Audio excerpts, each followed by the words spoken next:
Wow, this thing looks so good. The paint is absolute nuts. You can see the clouds. I mean, yeah, you can't even, the for sure doesn't do it justice. So this is the first time we've got the new top on it, or the rebuilt top. All the seals in the front and back glass. The stainless band on it. New gaskets on the back of the door here. This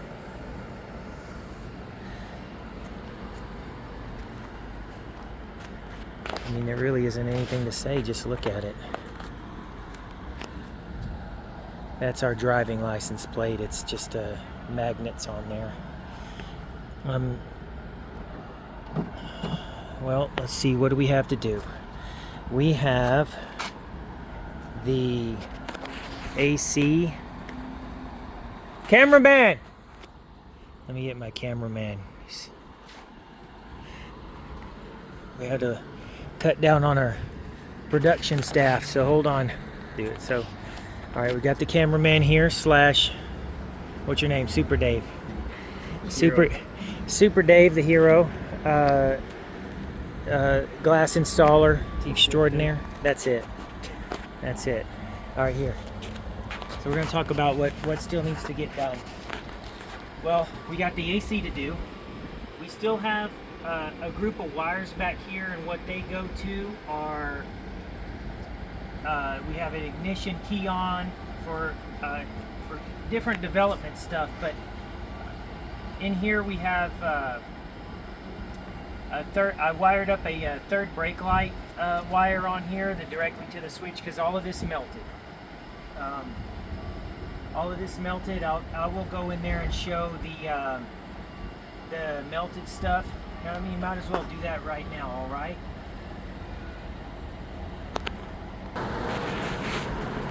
So without going into crazy detail or a big history on this car, it cooked.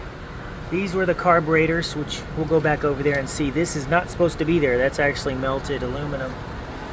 The air box is right here. So I don't throw away anything on any car until the car is gone, and most likely it's gone for a year. There's still stuff on these shelves from cars that have gone. The old engine is up here. We started taking it apart and realized that it was totally ate up. The air cleaners are still good. That's going to go on there in a second. We have tins and extra parts which we'll liquidate. The customer will liquidate. The old compressor, which there is an upgrade to this. We're going to put that on there. The original tools, which is awesome. Let's open this guy up. One-handed. Look at that. That's nice. Love this car. So many little Easter eggs all in this project that are still good and fantastic. But that's all the cooked, you know, what's right here, you know, just to kind of give an idea of how bad this was. So when I'm talking about the wiring, this is the old wiring. This is the old fuse box that went in the back of the car. Like, this is the fender, the brake light right here, the engine on this side. So we'll go in there and I'll zoom in. I made I like restomods, the newest stuff in the old cars. So we went ahead and redid all of this. This is all modern in there. And along the way, I added, well, I'll explain what's been new. Oh, wow. Every time I look at it, I just say, wow. Look at my shoes. Nuts. Super Dave. Looks like a little Super Dave right there. All right, here. Let's get back in the engine bay. So, where was I? Having to remake all the wires that are from the middle of the car back, including the tail lights, the reverse lights, all this wiring is all brand new. So, with that said, I still have this bundle here of the condenser fan wires, AC compressor switch wires. They're all just zip tied up there right now. And then if you come in and look right here, we went ahead and made all these connectors, these quick connects. So if you know how the Volkswagen engines come out, you just pull out these bolts right here. There are 4 of them, these 2 and then 2 underneath in the back. Disconnect the axles and some linkage, and you just unplug those and drop it down. Pretty simple. But looking right here, so right here we have, and I made a wiring diagram, so if some guy comes in and he starts working on it, sees if there's a problem, let's say something's not working, our TAC adapter that corresponds to the MSD box to run the factory tachometer in the dashboard. It's all Porsche stuff in here. And then we have a reverse light relays, AC compressor relays, fuel system relays, and I actually have a relay that disconnects the charging system when you turn it on. Hold still, I'm going to turn the key on. And whenever you just turn on the key, you're going to notice the ignition light up. So if there's a problem back here, let's say, oh, my car won't start, you can pop the hood and see if this light's on, then you know you're getting ignition switch power back here. And then you can also see if you have fuel. So you'll know I have ignition power and I have fuel. Doesn't mean it's sparking, it just means that we're getting a switch power back here. So hold still, let me turn that on.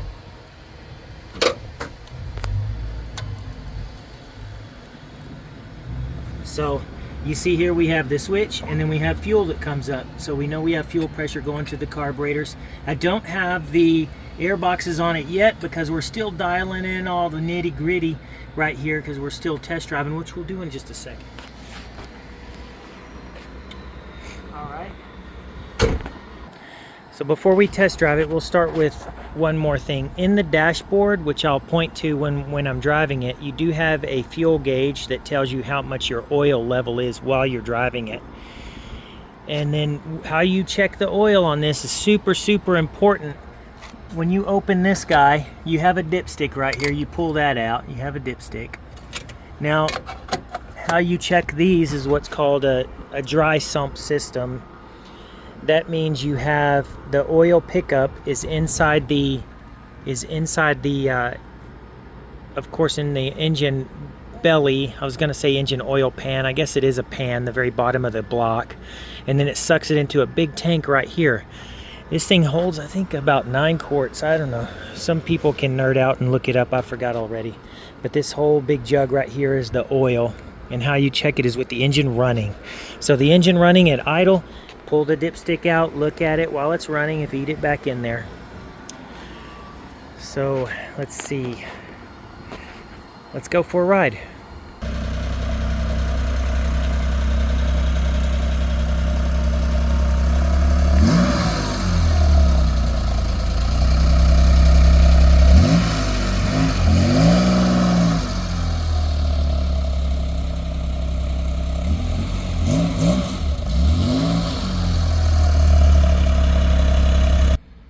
All right, it's go time from the inside. So we'll see these gauges move. I still have the oil temp gauges pegged out. There's a loose wire or something. I've got to get back there and love on that. I do have the switches ordered. We ordered a fog light switch, a reverse light switch, and then also the knobs for the AC control. And then the AC is going to get an upgrade too. We'll still use the factory evaporator core, but I'm going to upgrade the fan, the squirrel, so this guy pushes a bunch of air, more like the modern vehicles. And then, so we'll also have a vent coming to the bottom for the air-cooled seat. So I'm going to have to put some kind of a cool air blower vent in this area so it sucks it up through the seats. So here we go. All right, let's go for a ride here. One thing to notice too, this guy's really tight, which we've already gone over this. We put in new bushings, new shifter bushings to all the linkage, so the shifter is really smooth. I do need to, if you look right here, this is your high idle lever. We had a bracket fabricated for it that didn't work out, because when you pull it up, you'd give it accelerator pedal and it would stay up. It's too much. So let's get going. We'll go around the block and love on it.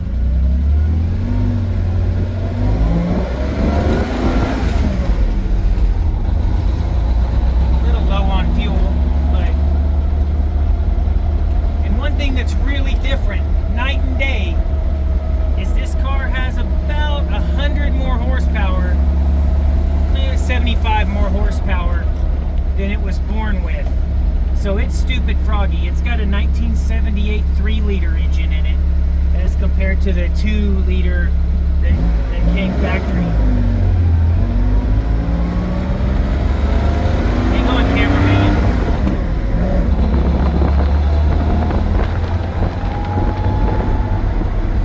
I don't want to lean on it too hard. There's no seats in here and my camera guy's sitting on the hump.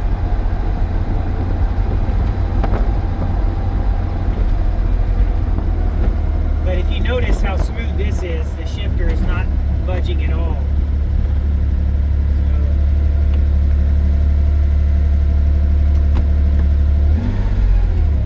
go ahead and U-turn this guy.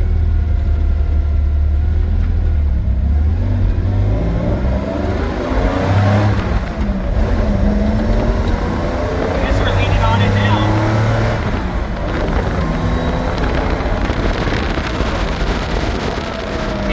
Station, they just built that. It's messing up my racetrack.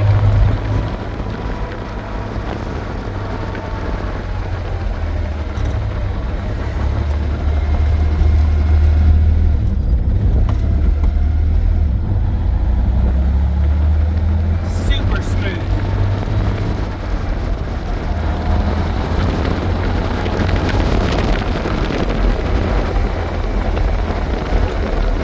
You need some new tires though. These guys are old.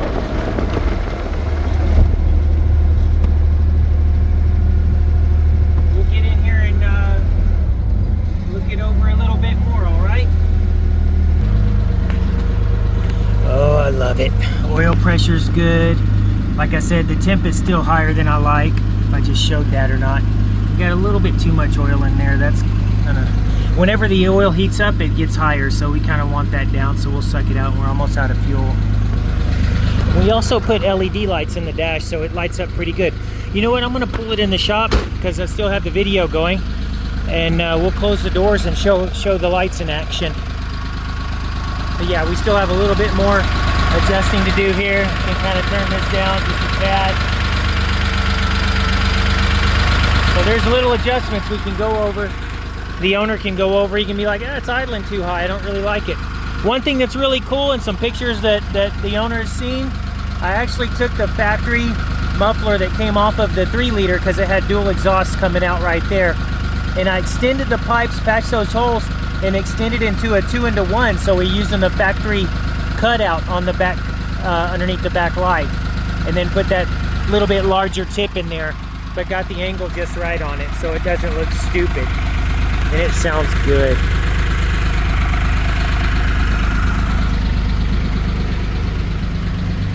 Super Dave, pull the lights.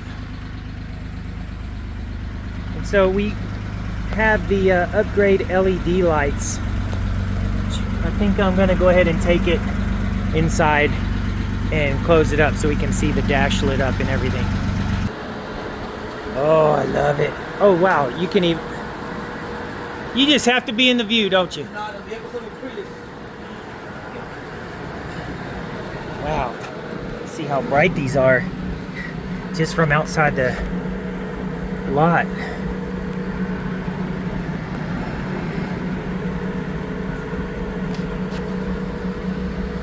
Oh, I love it. I love it. Let's look at the front.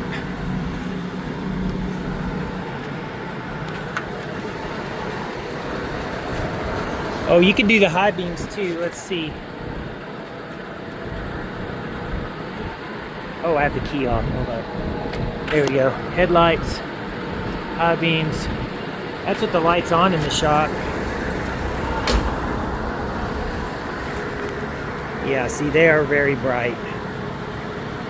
And the fog light switch isn't on either, but the fog lights light up white too because they also have hyper LEDs. And we didn't do LEDs in the turn signals. We did re-chrome the inside of the turn signals, so they are super bright, but they're not LEDs, so that the flashers work like they should. Man, I hope this comes out this good in the video as it does in person. Well, there you go. Let me get back in my office, start ordering some parts.